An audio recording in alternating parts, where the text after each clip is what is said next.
크리스마스만 되면은 이제 주변에 뭐 이렇게 연말 분위기에 틈타서 이렇게 날립니다. 그런데 이 상수를 통해서 또 이렇게 매출을 많이 올리고자 하는 이제 그런 크리스마스가 될 가능성이 높고, 또 우리가 예수 믿으면서 이 크리스마스 성탄의 굉장히 중요성을 이제 잊어버리고, 사실은 생일 잔치를 하는데 생일 잔치의 주인공을 잊어버린 생일 잔치는 생각할 수가 없잖아요. 그런데 대부분 크리스마스는 그냥 예수님 오신 날은 다 아는데 그냥 서로 선물 주고받으면서 그 의미에 대해서는 이렇게 많이 깊이 묵상 안 하는 것 같아요. 그런데 이런 예배를 통해서 우리가 다시 한번 우리 믿는 자는 이 예배를 통해서 다시 한번 이 땅에 오신 예수님의 목적을 다시 한번 새기고, 또 정말 주인공인 예수님이 드러나는 그런 성탄절이 간절히 되기를 원해서 오늘 성탄의 기쁨, 이 기쁜 소식과 함께 우리에게 소중한 선물을 허락하신 하나님의 약속의 말씀을 좀 같이 나누고, 정말 예수 그리스도가 주인공인 생일 잔치가 되어야 되고, 예수 그리스도가 주인공인 성탄절을 우리가 가족과 함께 지낼 수 있는 그런 귀한 예배 자리가 되기를 주님의 이름으로 축원합니다. 오늘 이 시간 성탄절을 맞이해서 우리 주인공 예수님을 높여드리는 예배, 그러려면 오늘 본문 2절을 한번 먼저 보겠습니다. 미가서 5장 2절 함께 읽겠습니다. 시작. 베들레헴 에브라다야, 너는 유다 족속 중에 작을지라도 이스라엘을 다스릴 자가 내게로 나올 것이라. 그의 근본은 상고의 영혼에 있느니라. 예수님이 오시기 정확하게 720년 전에 미가 선지자는 예수 그리스도의 탄생을 예고하면서 그 장소를 예고합니다. 에브라다라는 것은 베들레헴의 옛 지명 이름인데, 예수님이 베들레헴에서 태어난다라고 하면서 우리의 메시아, 우리를 구원할 그 그리스도 메시아는 베들레헴에서 태어난다. 상황을 한번 그 시대의 상황을 보면 만삭이 되어 있는 성령으로 잉태해서 이미 하나님은 마리아에게 잉태를 시켜서 만삭이 되어 있었습니다. 그래서 오늘 내일 하고 있었습니다. 아이가 태어나는 것은 언제 어떻게 태어날지도 모릅니다. 예정일보다 늦거나 또 더 일찍거나 이렇게 되는데 오늘 내일 하고 있었습니다. 그런데 그 오늘 내일 하고 있는 장소가 나사렛이었어요. 나사렛이었습니다. 나사렛과 베들레헴은 135km입니다. 그 당시에 135km면 굉장히 멀고도 험한 길입니다. 교통수단이 발전되지 않은 그런 시대에 135km는 다른 나라예요. 그런데 하나님은 역사를 주관하기 시작하고 예수님이 태어날 시점을 맞추어서 그 135km를 만삭이 된 여인이 베들레헴으로 옮기는 작업을 합니다. 그것은 하나님의 말씀의 약속의 말씀을 성취시키려는 하나님의 역사가 이 인류의 역사를 통해서 함께 이루어집니다. 길게는 말 못하겠고 우리가 잘 아는 로마를 평정한 줄리어스 시저, 이 시저는 유럽을 통합하고 권력을 가지고 있다가 부하 브루투스라는 사람에게 살해가 됩니다. 당시 10겹의 경호가 있었습니다. 지금 말하면 저 북한의 김정은이가 척건이 아니면 절대 죽일 수가 없고, 경호가 근접경호, 척건경호, 근접경호, 원거리 경호원들이 다 있습니다. 그러니까 일반 사람은 근처에 오지도 못합니다. 단지 함께 이렇게 할 때 그때 이미 다 검증받은 사람들이 함께 막 환영하지 그 근처에 올 수가 없습니다. 시저도 마찬가지였습니다. 그러나 바로 경호대장 바로 옆에 있는 브루투스가 오히려 그래서 항상 적은 바로 옆에 있습니다. 사업을 해도 믿었던 사람이 바로 옆에 부사장이라든지 이 믿었던 동업자가 이 나중에 배반을 하더라고요. 이제 이런 것들이 이제 세상 이치인데, 브루투스가 이제 살해를 해서 이제 시저가 죽습니다. 그 시저가 죽는데 그 시저의 부하인 안토니우스가 시저와 나이가 같습니다. 그 안토니우스가 이제 권력을 잡게 되고, 그 시저가 사랑하는 사람이 있었는데 이집트를 정복하면서 이집트의 여왕인 클레오파트라를 사랑하게 되었는데 그 사랑이 굉장히 유명해져 버렸어요. 그런데 시저가 살해당하고 죽자 밑에 부하가 안토니우스는 클레오파트라를 사모했어요. 그래서 시저와 함께 지낸 이 클레오파트라를 다시 자기 여인으로 맞아들입니다. 그리고 이 여인에 빠지니까 정치나 이런 군사력이 와해되는 순간이 서서히 오기 시작하고, 그러면서 로마는 시저의 양아들 옥타비아누스라는 사람을 견제 세력으로 세웁니다. 시저는 자녀가 없었습니다. 양아들인데 견제 세력, 이거는 실제로 있었던 굉장히 큰 역사의 주류 중에 하나예요. 근데 옥타비아누스가, 안토니우스는 아저씨뻘이죠. 아저씨뻘. 그런데 너무 클레오파트라와 놀아나니까 이제 로마를 사랑하고 로마를 지키기 위해서 이제 전쟁을 선포합니다. 그런데 안토니우스는 괘씸해가지고 아들뻘밖에 되지 않는 애가 갑자기 자기하고 전쟁을 한다고 하니까 좀 우습게 반 모양이에요.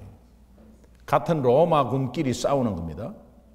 그런데 클레오파트라와 안토니우스의 연합군이 옥타비아누스가 이끄는 로마군과 대혈전을 벌이는 장소가 악티움 해전입니다. 세계 역사에 그대로 있는 해전입니다. 악티움 해전에서 엄청난 세력과의 싸움을 해서 옥타비아누스가 승리를 합니다. 옥타비아누스가 승리해서 이제 개선해서 로마로 들어올 때에 로마 원로원은 시저도 주지 않던 최초의 황제 칭호를 옥타비아누스에게 부여합니다. 그래서 황제 칭호를 받았는데 그 황제 이름이, 옥타비아누스의 황제 이름이 아우구스투스예요. 아우구스투스가 성경의 신약에 처음 나오는 아구스도입니다. 이 아구스도가 대관식에, 황제 대관식에서 선포를 합니다. 세금을 다 거두기 위해서 로마에 지배하는 국가의 인구 조사령을 내려서 3일 안에 다 조사하라, 이렇게 조사를 내립니다. 그래서 인구 조사령이 내려가자마자 즉시 시행했어야 합니다. 시민들은 다 각자 자기 고향으로 돌아가서 인구 조사에 응했어야 했습니다. 그렇지 않으면은 가차 없이 처단했습니다. 그래서 모두가 다 고향으로 다 2, 3일 안에 다 돌아가는 역사가, 뭐 대이동이죠. 대이동. 그런 역사가 벌어지기 시작했는데, 하나님이 최고의 역사의 흐름에 그 당시에 최고의 권력의 로마, 팍스 로마나라는 게 있죠. 모든 길은 로마를 통하는 그 시대에 그 황제가 명령을 한 그 명령을 하나님이 그 명령을 통해서 135km의 만삭된 여인을 움직여버립니다. 그런데 시점이 얼마나 맞아떨어지느냐. 오늘 내일 하는 가운데서도 중간에서 뭐 달구지 타고 말 타고 나귀 타고 가다가도 해산할 수가 있잖아요. 그런데 하나님은 꽉 붙잡고 있습니다. 왜? 베들레헴에서 나야 되니까. 그리고 베들레헴에서 나야 되니까 그 세계를 건드리고 세계 한마디만 하면은 모든 지배한 국가의 모든 백성들이 다 일제히 움직이는 황제의 말로 하나님은 황제를 사용하는 거죠. 세상의 역사는 예수 그리스도의 역사입니다.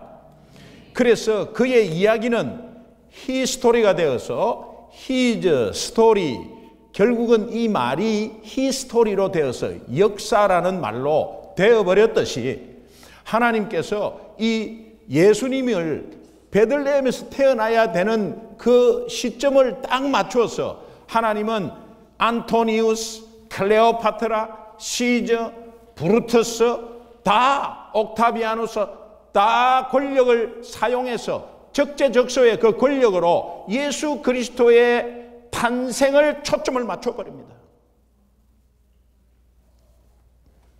오늘 예수 믿는 자는 이 역사의 중심 인물입니다. 믿으십니까? 아, 나는 뭐 어떻고 저떻고 하면서 전부 다 이렇게 작아져 가지고 낙심하고 자책하고 자기 괴리감에 빠져 가지고 있는데 그렇지 않습니다. 예수 믿는 자는 하나님이 역사의 중심을 예수의 초점을 두고 있기 때문에 오늘날 예수 믿는 자는 모든 세상 권력자 마찬가지예요. 다 하나님이 움직이고 계신데 거기에 초점은 예수 믿는 자로 초점을 움직이십니다. 자, 이렇게 해서 예언이 성취되는 순간이에요. 여러분 다 아시다시피 마리아와 요셉은 이제 베들레헴에 도착해서 이 구할 방을 구하니까 방이 없어요. 뭐 다 각국에서 다 왔는데요, 고향으로. 근데 얼마나 늦게 왔겠어요. 만삭의 부인을 데리고 왔으니 얼마나 그 시간이 걸렸겠어요. 그런데 잘 데가 없었습니다. 그래서 주차장에서 잔 거예요. 오늘날 말하면 공용 주차장.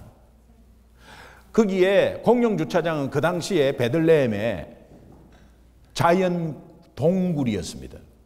그 자연 동굴에 데리고 온 나귀, 뭐 낙타, 말, 소 이런 거 다 거기에 이제 주차시키고 있었던 거예요. 그런데 거기에 들어가서 냄새나는 구석에서 거기에서 자려고 자리를 깔았는데 진통이 오기 시작한 거죠. 굉장히 더러운 곳이죠.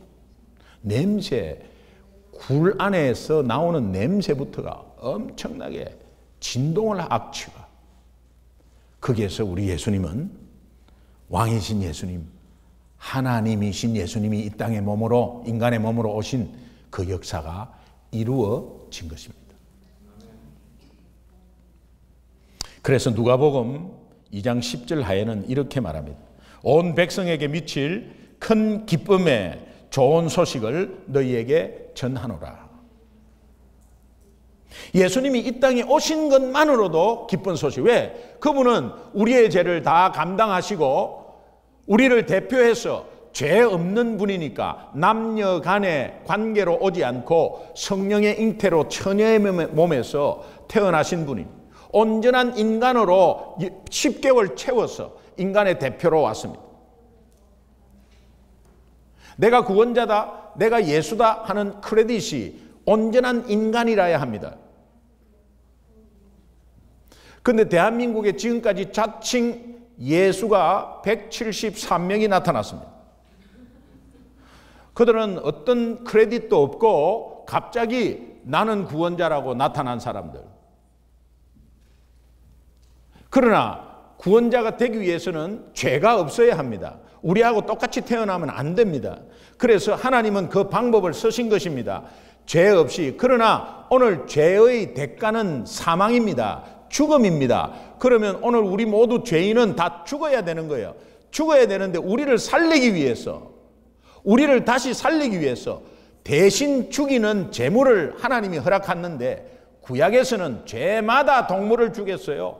죄마다 흠 없는 어린 양을 죽였어요. 그런데 그렇게 하는 것은 구약의 그림자고, 구약의 제사는 오늘날 이 땅에 예수님이 오셔서 그분이 제물이 되어서 단번에 at one moment, atonement, 단번에 한 번에 제사로서 예수님이 제물이 되어서 그렇게 생명을 대속한, 우리 죄 대신에 대속한 그 은혜 때문에 오늘 우리가 죄를 사함받고 의인이 아닌데 하나님은 의롭다고 쳐주시면서 오늘 구원을 우리에게 선물로 주신 것입니다. 이 구원의 선물과 함께 또 덤으로 주신 선물이 있다는 거예요. 그 첫 번째 선물의 약속이 약할 때 강함을 주셨습니다. 우리의 연약함을 너무도 잘 아시는 하나님이 오늘 예수를 믿어도 업앤다운이 심하고, 실제로 예수 믿어도 내 삶에 들어가면 너무나 연약한 모습, 예수 안 믿는 모습, 언제 내가 예수 믿었나 할 정도로 다운되어 있는 모습을 너무나 잘 아시고, 하나님께서 우리에게 약할 때 강함을 허락해 주셨습니다.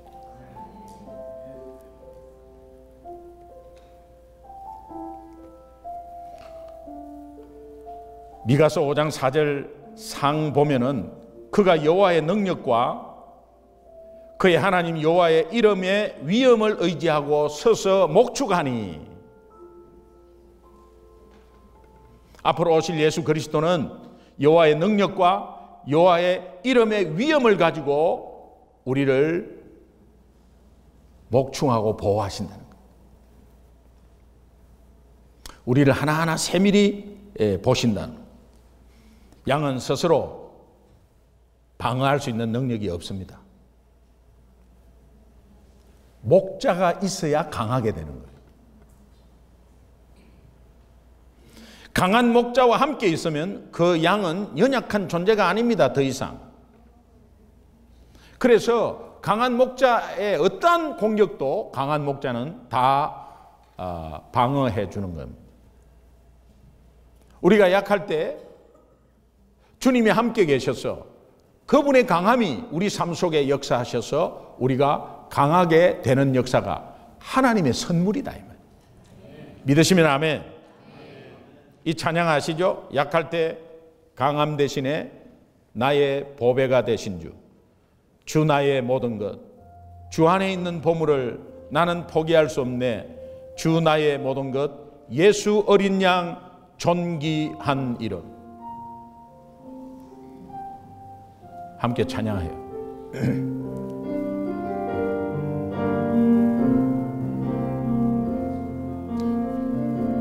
약할 때 강함 대신에 나의 보배가 되신 주, 주 나의 모든 것, 주 안에 있는 보물을 나는 포기할 수 없네, 주 나의 모든 것. 예수 어린 양 존귀한 이름, 예수 어린 양 존귀한 이름. 십자가 죄사하셨네, 십자가 죄사하셨네, 주님의 이름 찬양해, 주 나의 모든 것. 쓰러진 나를 세우고 나의 빈잔을 채우네, 주 나의 모든 것 예수 어린 양 존귀한 이름 예수 어린 양 존귀한 예수 어린 양 예수 어린 양 존귀한 이름 예수 어린 양 존귀한 이름. 아멘.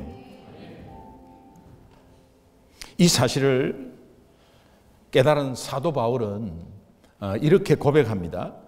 고린도후서 12장 9절 하에 보면 나의 여러 약한 것들에 대하여 자랑하리니 이는 그리스도의 능력이 내게 머물게 하려 함이라.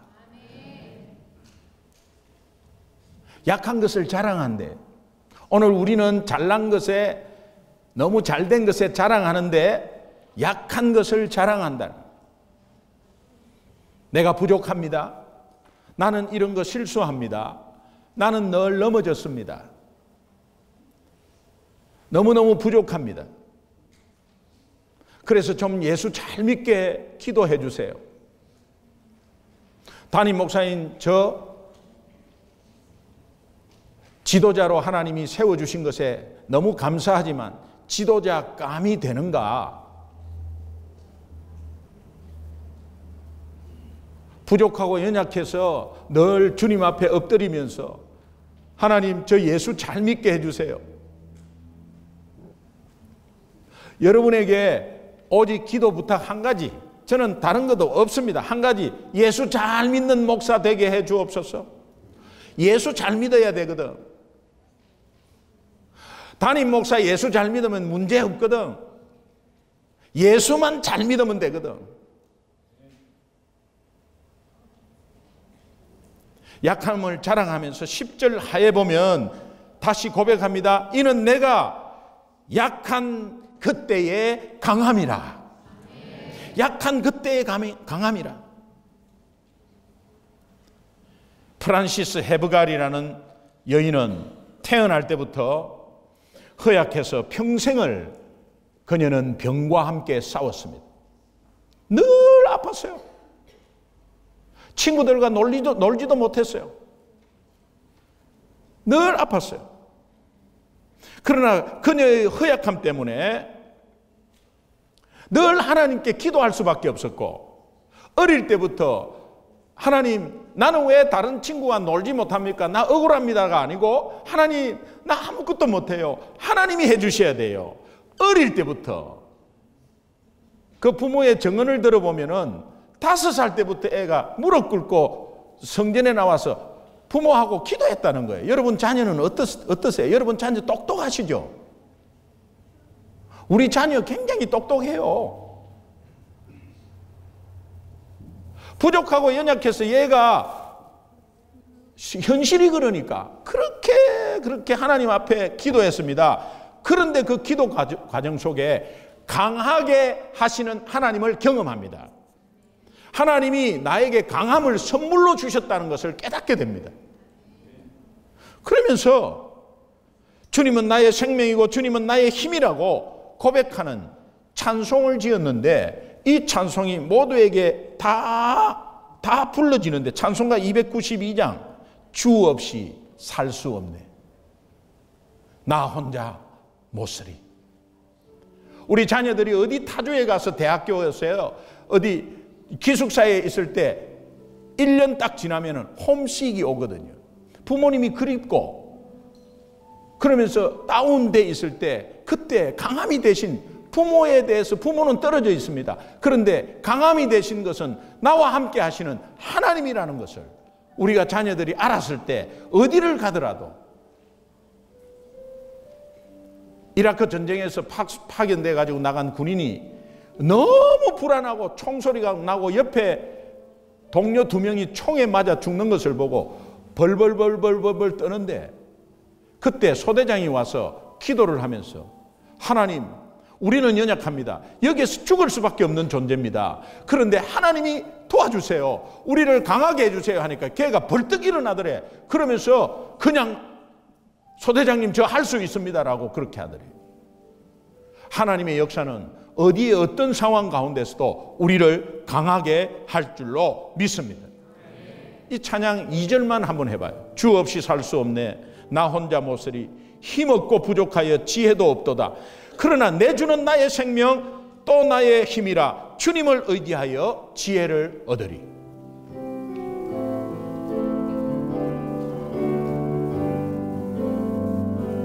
주 없이 살 수 없네. 나 혼자 못 서리. 힘없고 부족하여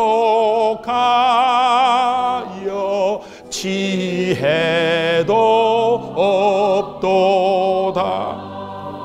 그러나 내 주는 나의 생명 또 나의 힘이라. 주님을 의지하여 지혜를 얻으리. 내가 약할 때 강함을 성탄의 선물로 주신 그 예수 그리스도, 오늘 우리 예수 믿는 자에게는 이 선물이 다 있다는 것을 다 확신하시고 이 선물과 함께 누리는 크리스마스가 되기를 주님의 이름으로 축원합니다. 또 큰 기쁨의 소식과 함께 성탄 선물 늘 돌보시고 보호해 주시는 약속을 하셨어요. 한 치 앞을 못 내다보는 우리 인간이고 5분 뒤를 모르지만 성령께서 먼저가 계시고 열어주시고, 나는 우리 자녀와 함께 하지 않지만 살아계신 하나님은 우리 자녀와 함께해서 우리 자녀를 지키고 돌보시고, 오늘도 타주에 군대에 아니 어디로 가는 우리 자녀들을 하나님께서 지키고 보호해 주시고, 지금까지 지키고 보호해 주셨기에, 내가 옆에 따라간 것도 아닌데 지키고 보호해 주셨기에 오늘 우리 가족이 이 자리에서 예배를 드릴 수가 있는 것입니다. 이것을 여러분 가슴 깊이 느끼셔야 돼요. 주님의 선물이기 때문에. 오늘 우리가 그렇게 하기 위해서 값을 치렀어요. 돈 얼마를 냈어요? 아무것도 안 했어요.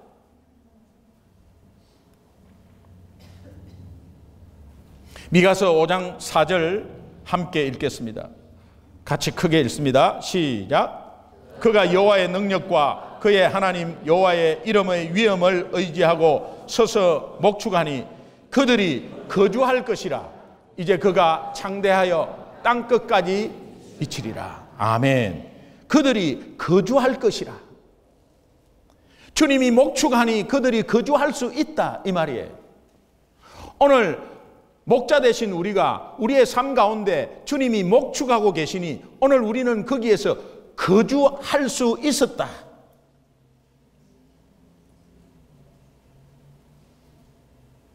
하나님의 능력으로 목축하시는 예수 그리스도의 보호 아래 살아갈 것을 약속한 약속의 말씀입니다. 어린 아이들에게 사용되는 심리적 용어가 있는데 그것이 시큐리티 블랭켓. 아이가 어릴 때부터 덮고 자는 담요, 이것이 너무 포근해가지고 어른은 조금 커서도 계속 그 담요 갖고 다니고 그것만 냄새만 맡고 그것만 덮어도 그냥 잠이 오고 그냥 포근하고 하는 것을 여러분 시큐리티 블랭킷이라고 합니다.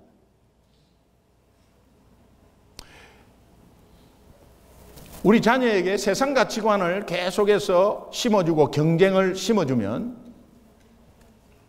내 시큐리티 블랭킷은 돈이 될 수 있습니다. 학벌이 될 수 있고 스펙이 될 수 있습니다. 그 스펙을 향해서 무단히 노력해. 그거 나쁘다는 게 아니에요. 그게 우리 자녀의 삶을 지켜줄 수가 없어요. 우리 액티비티, 저도 여기 온 지 20년 됐는데, 20년 다 돼 가는데, 아이들을 어릴 때부터 액티비티, 항상 따라다녀야 돼요. 따라다녀야 돼요. 액티비티 하지 말라는 게 아니에요. 액티비티 갈 때 부모가 무슨 말을 해야 되느냐. 하나님이 너를 지켜주신다고. 하나님이 지켜주신다고 계속해서 말해 주셔야 돼요.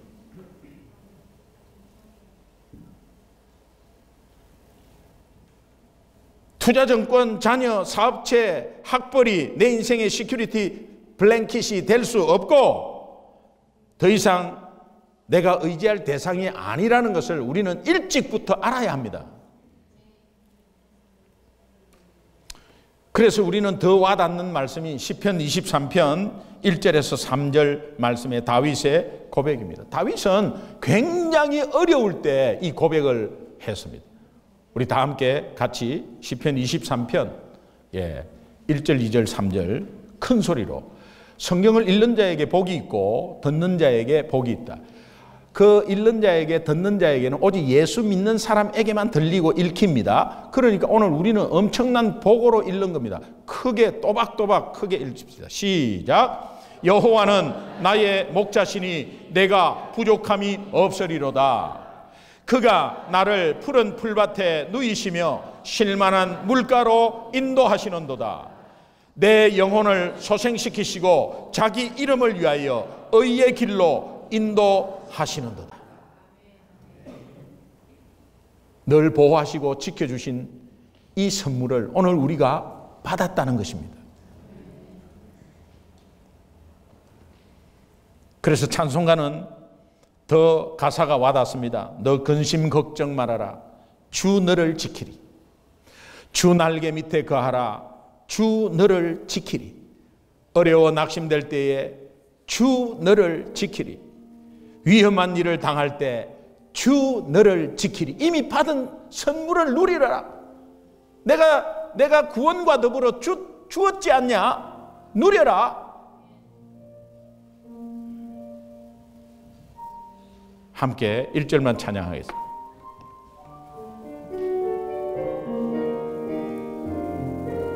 고백하듯이 너 근심 걱정 말아라. 주 너를 지키리. 주 날개 밑에 거하라. 주 너를 지키리.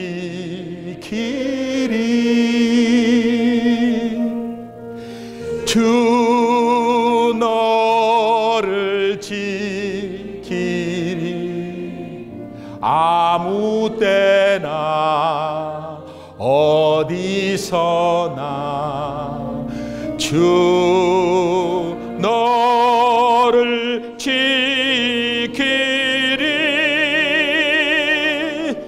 늘 지켜주시. 한 번 더 고백하겠습니다. 어려워 낙심될 때에 어려워 낙심될 때에 주 너를 지키리. 아멘. 위험한 일을 당할 때 주 너를 지키리. 우리 두 손 한번 높이 들까요? 주 너를 지키리. 아무 때나 어디서나 주 너를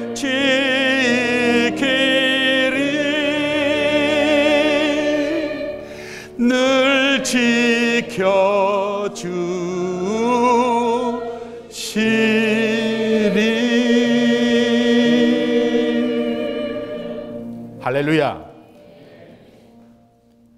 하나님께서 큰 기쁨의 좋은 소식과 함께 성탄 선물을 약속하셨는데 마지막 세 번째가 영원한 평강이에요. 미가서 5장 5절은 이렇게 말합니다. 그 상 부분에 이 사람은 우리의 평강이 될 것이다. 이 평강은 세상이 줄 수 없는 하나님의 평강입니다. 돈이 좀 있다고 평안하고 뭔가 집이 크다고 평안하고 포근하고 그 잠시입니다. 그리고 또 불안이 와요. 우리에게는 불안과 두려움과 평안이 늘 겹치고 왔다 갔다 해요. 근데 그 평안이 잠시 떠났다가 오고 또 불안이 오면은 평안이 떠나고 하는 게 아니에요. 그 평강과 평안, 그 평안은 예수 믿는 그 시간부터 계속 있는 거예요. 마치 태양이 구름에 가려져서 안 보이다가 태양이 없어진 게 아니에요. 그런데 구름이 거쳐지면 태양이 다시 온 게 아니에요. 원래 있는 거예요. 오늘 우리 삶 가운데 예수 믿는 자는 우리의 평안이 늘 영원토록 우리와 함께 있습니다. 그런데 불안이 왔을 때는 먹구름이에요. 불안이 왔을 때, 걱정이 왔을 때 내 깊숙한 평안을 들춰내십시오. 그것은 예수 그리스도가 드러날 때 같이 드러나는 거예요. 요즘 우리 젊은 부부들 사이에 임신, 출산, 양육에 대한 두려움과 염려가 굉장히 많은 것 같아요.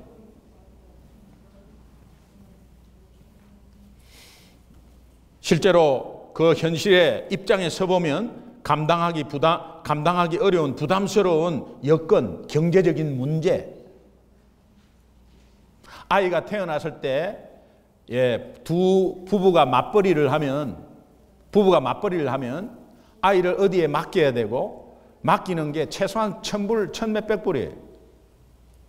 그러면 그것에 실제로 경제적인 문제가 벌써 대두되면서 지금 현재 완벽하지도 못하고 내가 지금 거의 꾸려가는 그런 상황 가운데서 아이를 놓아가지고 나중에 어떻게 될 것인가 이런 걱정을 많이 하게 돼요. 실제적인 걱정입니다. 그런데요, 저는 이빠른 말이 아니라 그 젊은 부부가 예수를 믿는다면 율법적인 말이 아니라 예수를 믿는다면 그 걱정을 하는 그 사람과 그 걱정을 하는 것이 배경은 경제적인 문제의 배경이 좀 있습니다. 그러나 그 걱정을 하는 것의 근본적인 문제는 그 걱정을 하는 사람과 하나님과의 관계 문제입니다.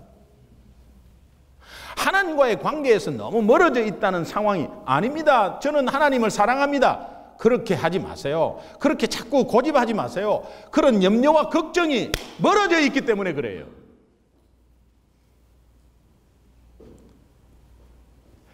하나님과 가장 가까이 붙어 있을 때가 언제인 줄 아십니까? 임종할 때입니다. 그때는 경제적인 문제에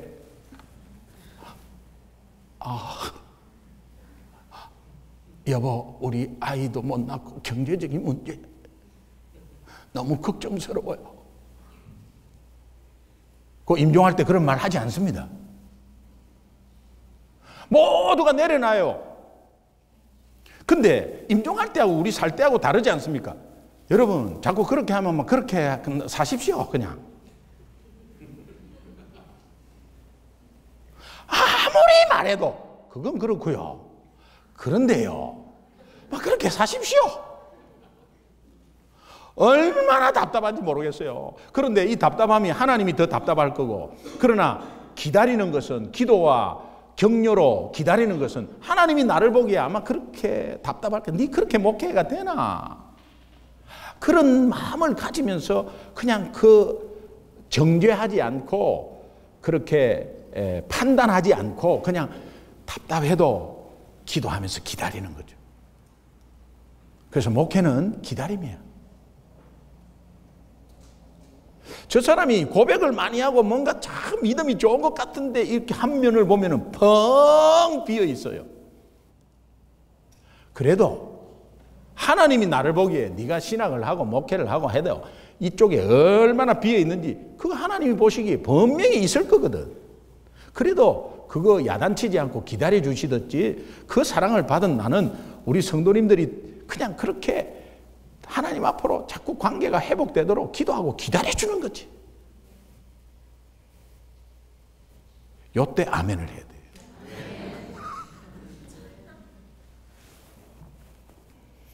여러분, 하나님과의 관계 문제예요.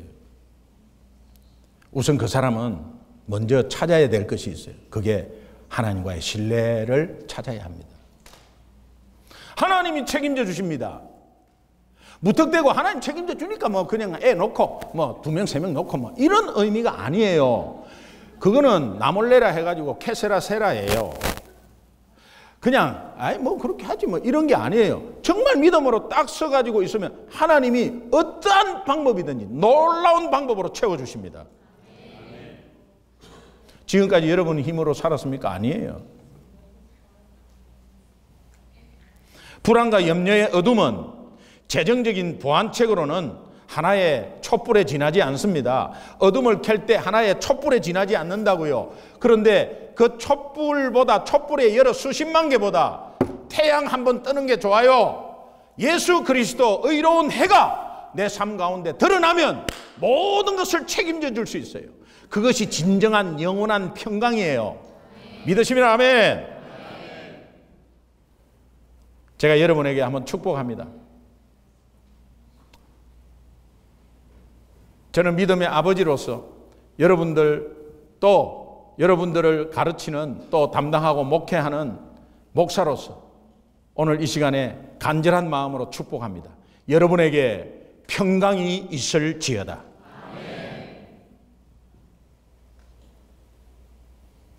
요한복음 14장 27절은 이렇게 말합니다. 같이 읽겠습니다. 시작. 평안을 너희에게 끼치노니 곧 나의 평안을 너희에게 주노라. 내가 너희에게 주는 것은 세상이 주는 것 같이 아니하니라. 너희는 마음에 근심하지도 말고 두려워하지도 말라. 47년 절에 다닌 어머니 예수 영접하시면서 하시는 말, 기동아, 호수와 같은 잔잔한 평화가 내한테 임했다. 내가 절에 47년을 다녀도 이런 마음 처음이다. 그분이 10년 예수 믿고 돌아가시면서 하는 말, 천사가 와서 기다린다. 아들이 목사기 때문에 내가 천사가 없어도 마지막에는 거짓말 한번 해야지. 그래, 천사가 와서 기다린다. 이렇게 했겠습니까? 돌아가시는 분에게는 거짓말이나 이런 게 없어. 솔직하잖아요. 그래서 우리는 서로 노래하면서 이렇게 축복할 수 있어요. 평안을 너에게 주노라. 세상이 이 평화 절대 줄 수 없고 세상은 이 평화 알 수도 없고, 그래서 이 평안이 얼마나 중요한가. 평안을 너에게 주노라. 왜? 내가 가지고 있으니까. 하나님이 선물로 주셨으니까 나도 줄 수 있는 거지. 여러분, 마지막으로 우리 서로 축복하면서 이 찬양 축복송 평안을 너에게 주노라. 제가 가사 불러드릴게. 평안을 너에게 주노라. 세상이 줄 수 없는, 세상이 줄 수도 없는 평안, 평안, 평안. 찬양하겠습니다. 너에게 주노라. 세상이 줄 수 없는, 세상이 줄 수 없는, 세상이 알 수도 없는, 세상이 알 수도 없는 평안, 주님의 평안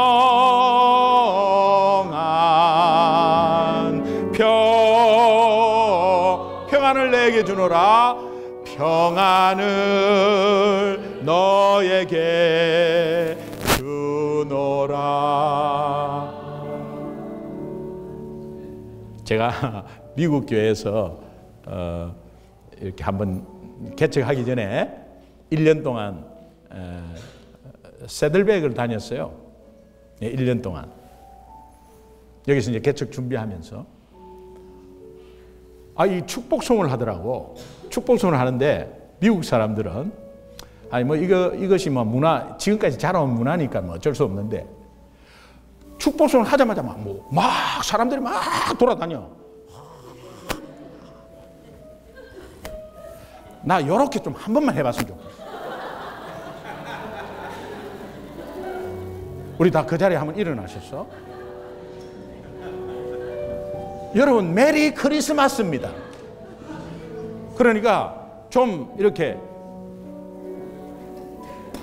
하지 말고, 또 저 목사님 또 이상한 거 시키네, 이러지 말고, 너무 지금 가슴으로 좀 있어. 남자 여자 포옹은 하지 말고요, 그냥 서로 동성끼리 이렇게 포옹하고 격려하고 악수하고 좀 이렇게 해서 좀 한 10명 이상만 이렇게 좀 하면서 제가 마무리할게요. 그러니까 평안을 너에게 주노라. 이거 한번 찬양하면서 우리 축복, 내가 가지고 있는 거 축복하는 거 마음껏 해야지. 근데 한 사람에게 하면 아깝잖아요. 그러니까 평안을 너에게 주노라. 시작. 평안을 너에게 주노라. 아멘. 세상이 줄 수 없는, 세상이 알 수도 없는, 세상이 알 수도 없는 평안, 주님의 평안,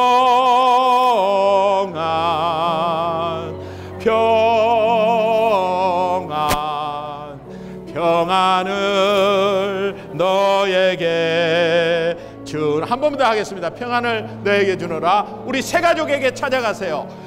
평안을 너에게 주노라.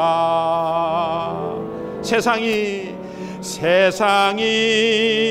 알 수 없는, 세상이 줄 수도 없는, 세상이 줄 수도 없는 평안, 주님의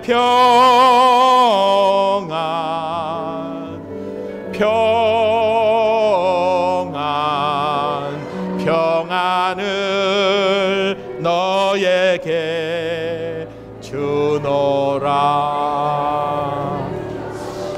아멘, 아멘, 아멘, 아멘.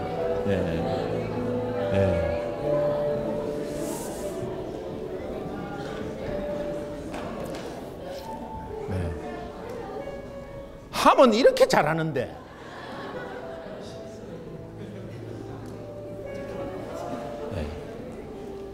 이때는요, 같이 이렇게 하니까 모르는 사람한테 가서도 철판 깔고 이렇게 해야 돼요.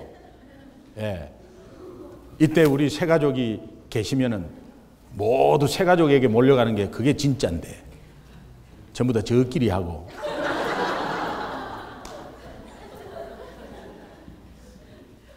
다음부터 그러지 마세요. 새 가족이 누군가를 가지고 새 가족부터 먼저 찾아가요. 그분들이 얼마나 평안하겠어요. 여러분이 저 뉴욕의 어떤 교회에 출장 가갖고 한번 이런 축복의 시간이 있다 해보세요. 알지도 못하는데 막 전부 다 나한테 와서 막 이렇게 하면은 그 쏟아지지 않겠어요? 자, 그런 의미에서 다시 한번 하면 안 되고.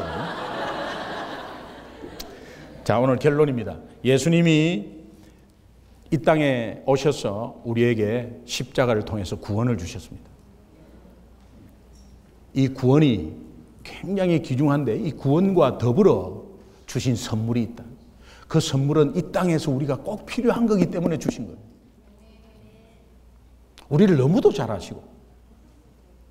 그것이 첫 번째가 뭐예요? 약할 때 강함 되시는 거. 그거 주셨고, 두 번째, 늘 돌보시고 보호해 주심을 선물로 주셨고, 세 번째, 영원한 평강을 하나님이 허락했습니다.